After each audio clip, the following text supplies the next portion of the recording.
Good morning, everyone. Here we are back again. Sorry I missed you yesterday. Just wasn't feeling it.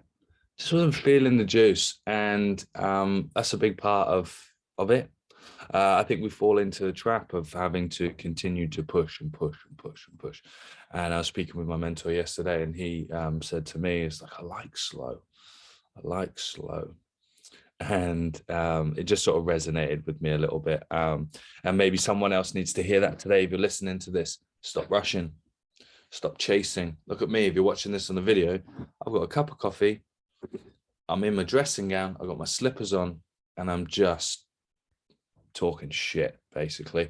No, what I'm trying to do is help you. I'm trying to provide you with good quality, usable information. And if you're listening to this on the podcast or YouTube or wherever, just know that I got your back.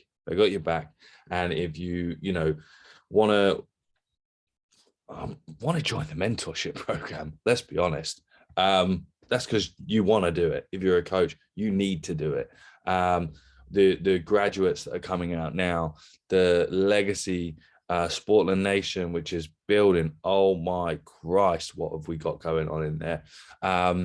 It is just unbelievable. And I've got a story to tell you, actually. This is the power of the legacy movement, Sportland Nation, is that one of the guys, this is completely off topic, but one of the coaches that was in my mentorship program was from Spain, and a wonderful guy, love him. And he messaged me yesterday saying, "Sam, it's hard to, establish myself in Spain, which I completely understand. And I've got friends in Australia." I was like, "Sweet. Okay, cool." He was like, "I need some advice. Do you reckon I should do it?" I was like, "Absolutely do it. You've got nothing to lose, everything to gain. You're in a position where you can do it." And funnily enough, he was unaware that a guy that I used to mentor, Carl Sledge Strength, is based in Sydney. So straight away, I was able to connect someone from Spain to someone in Australia who's going to help him navigate his move over, introduce him to gym owners and all that sort of stuff, and just have a friend out there as well in the industry straight away. And I think that in itself is wonderful. I always say to myself, if you're gonna do anything, if you do it with the best intentions, then you will never fail. And the legacy and the mentorship program is only founded out of the best intentions for you.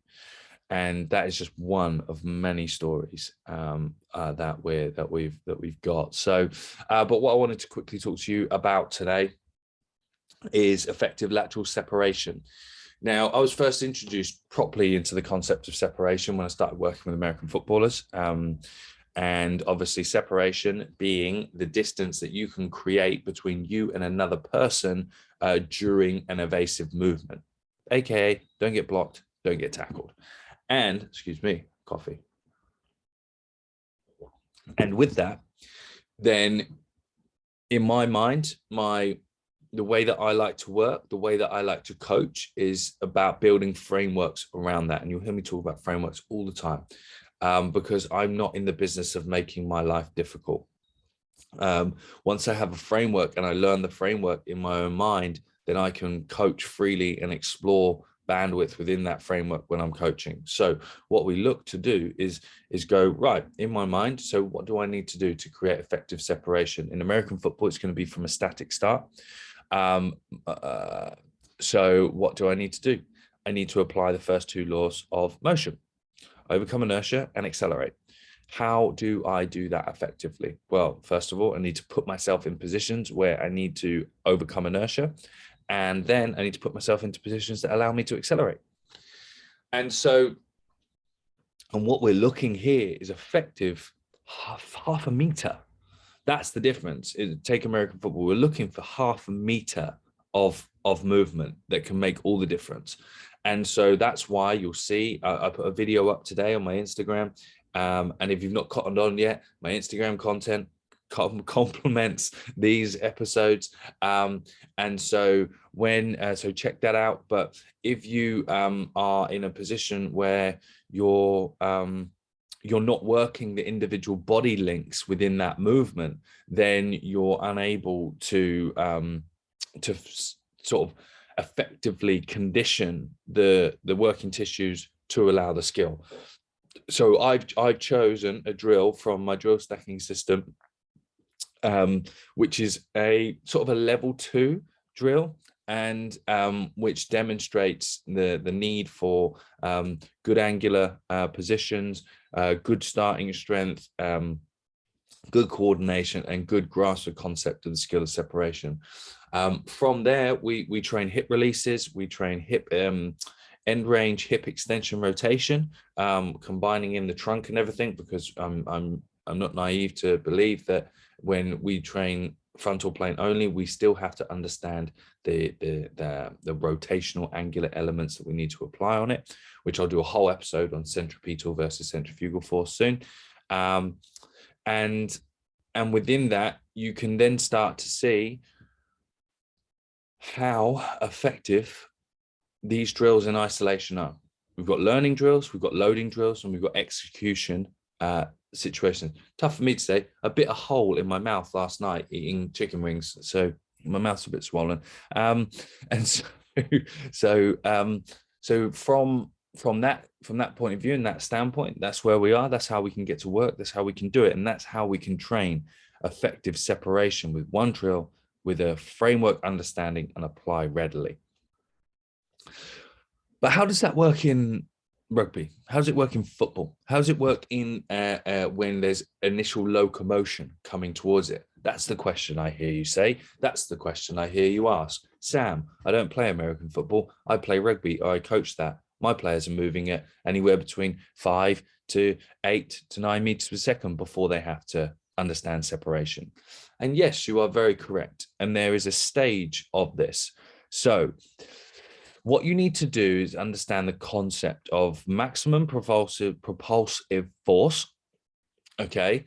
How that ties into, we're looking at percentage of max acceleration there, essentially, versus percentage of max velocity. As our percentage of max velocity increases, our percentage of maximal acceleration decreases, okay? Because you can't keep accelerating, and the fractional change as we go up the velocity curve diminishes. And so that's why you can get up to top speeds later, because you have massive rate of acceleration change within the first 4 or 5 steps, and then it slowly accesses, because you need to build speed through the legs to access the high gears. Complete other topic. So then that should inform the framework of what signature movement patterns do we use when we are at high percentage of acceleration versus high percentages of max velocity. Now,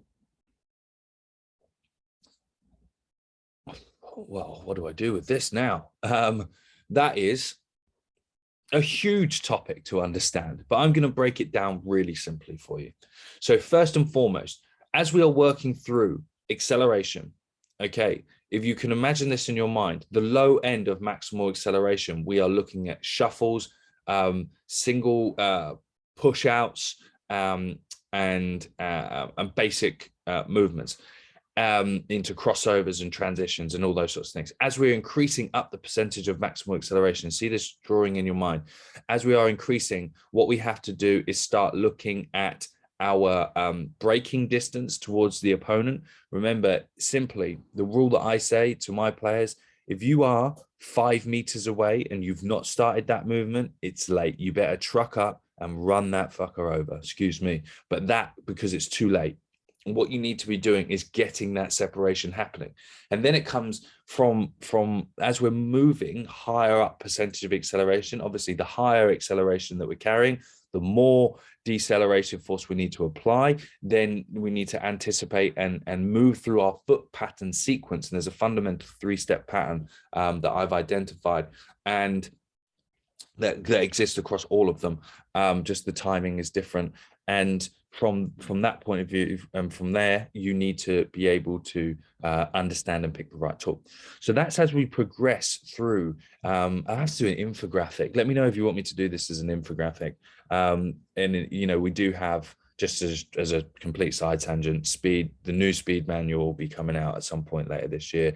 The new change of direction, and it's just going to blow your absolute mind, because it will all be in there. But